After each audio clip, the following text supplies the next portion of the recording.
I know this has been an excellent but long session, so I will try to keep this brief and happy to answer questions at the end or provide more details either during this or offline afterwards. So I'm at Duke University in the US, and what I want to talk about today is a program that has being generated by the Sustainable Infrastructure Partnership, which was set up by the UN Environment Program. And this partnership, one of the issues that we have been trying to address for the last 4 years, and I heard a lot of similar comments in the last couple days here, is if we have the tools, the resources, how do we get them to the practitioners who are going to actually use them, who are going to implement them? And we started looking at this conundrum several years ago, trying to figure out in the broader sustainable infrastructure space, which includes many of the topics that have been discussed here, how do you disseminate this information and actually get it to be used? So very briefly, we came upon a model that has been extremely successful in the health space. It's called Project ECHO, and it was started at the University of New Mexico. And basically, 20 years ago, the health field had a somewhat analogous issue in that practitioners, primary care physicians that lived in remote areas or worked outside of kind of major hubs were not trained in specialty care. And so what happened was their patients were finding it difficult to get specialized health treatments. Initially, they were focused on hepatitis C, but this turned out to be a problem with many, many different health issues. And so the way that was being addressed was the patient either had to come to a hospital in a major city for treatment, or Doctors Without Borders would go in and help for a very short period. A lot of solutions that were not very sustainable or efficient. And so what Project ECHO came up with is this virtual model, which essentially developed communities of practice amongst practitioners, or in this case, primary care doctors, that would regularly meet online to share their problems, essentially present their cases to each other, but also have input from specialists, these specialist doctors who would bring the state-of-the-art information, who could both lecture but also engage in the planning process. And this turned out to be not a planning process, in the essentially diagnosis. And this turned out, this sort of hub and spoke model, developing these virtual communities of practice, turned out to be extremely effective and has been going on for the last 20 years. Now Project ECHO has these networks focused on different topics on every continent except for Antarctica. It was almost pre-adapted for the pandemic. They ended up reframing a lot of these, repurposing a lot of these networks to address all different aspects of COVID care. In the last 3 years, they have trained in various sessions more than 3 million different healthcare practitioners in all aspects of COVID care and elsewhere. So we saw this as a really interesting and useful model to be potentially repurposed for infrastructure, and trying to help get the practitioners, whether they're the planners, the local government planners, or engineers, or contractors, financiers, to help get some of the tools and resources to them in a way that it develops a long-term virtual community of practice where they can share their challenges, best practices, tools, information, but problem solved together with input from specialists who are working on developing these roles. And so we did a year-long pilot, and now we are beginning to roll out different networks, focus on different themes.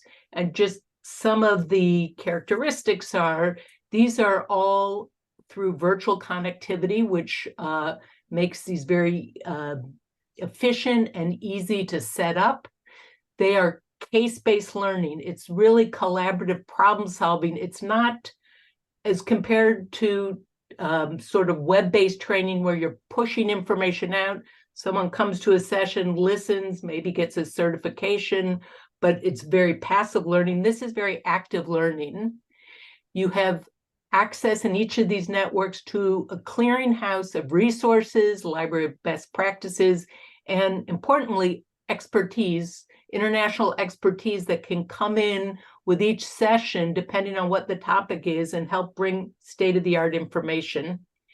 It is complementary with traditional training programs, in person or online. We heard in the last session about what's going on in Germany with the certification process. One could easily set up a network that links after you've done a couple-day training session. You build this community of practice that essentially takes it to the next step as these practitioners try to implement what they're doing. They can continue to work with peers in their country or region or across the globe to share what problems they have, to share successes, et cetera. It's very easily scalable, inexpensive, and it's also a way of facilitating rapid knowledge exchange at a variety of levels. So I'm going to just give two very quick examples of projects, networks we're setting up right now. We're working with a technological university in Turkey that is trying to help local planners in municipalities that were affected by the recent earthquake to help with rebuilding, to help each of these localities share what their issues are, their problems, everything from technical to a lot of the issues related to corruption and a whole range of different topics. And so we're helping provide the access to an international network of expertise, providing with help develop the curriculum and resources, but it's really ETU that is sponsoring the network.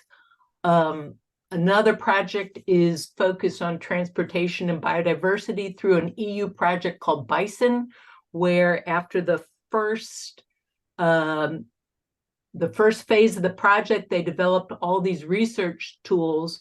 We're now going into the second phase of dissemination. So Bison has collaborators in governments across Europe, 17 different countries. And so we're setting up one of these, what's called Isle Hub networks, to be able to help actually implement these different research protocols and findings related to transportation and biodiversity.